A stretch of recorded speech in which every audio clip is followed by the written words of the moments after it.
The Occupy movement is, well, first of all, I've been inundated by people from the London, New York, Portland, wherever, even Occupy Edmonton, which we were parked next to for a day or two.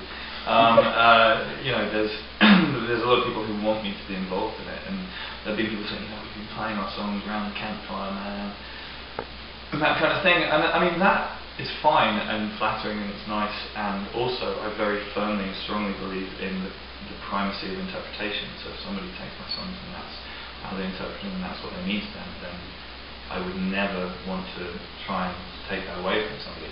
I have to say, I think that whilst the intention of the Occupy movement may be good, I think their target is almost hilariously wrong.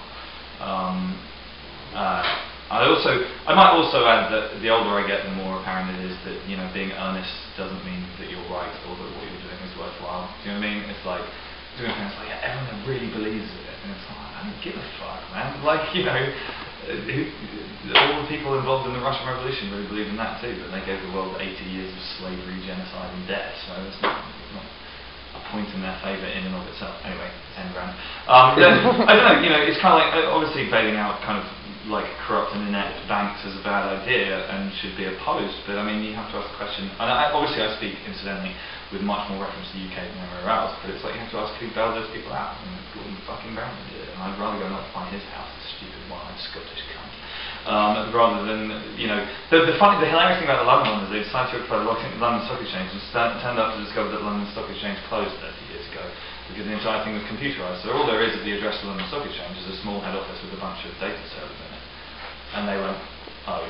And it was just a bit kind of like, you could at least have a vague idea of what it was about, do you know what I mean? Yeah. And I think the other thing as well is that it mortifies me the idea that people might not come to my shows because of political statements I've made. I don't want to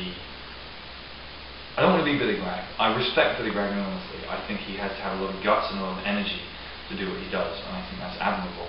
But you know, I want to be a musician. I want to play rock and roll songs. I want to have all walks of life at my shows, and I'm not carrying a flag for anything. And there are people who want to do that.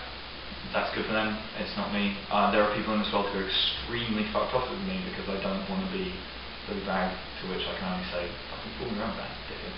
But you know, but it's just, I don't know. It's not my primary concern. If it was my primary concern, I'd make it that. But it isn't. Obviously, I have political opinions and political ideas, but I don't want them to overshadow music. Yeah. And like I say, there's loads of people who think that's cop out and are angry about that, but actually, you know, it's my life, it's my music, go fuck yourself, essentially. Not you, obviously.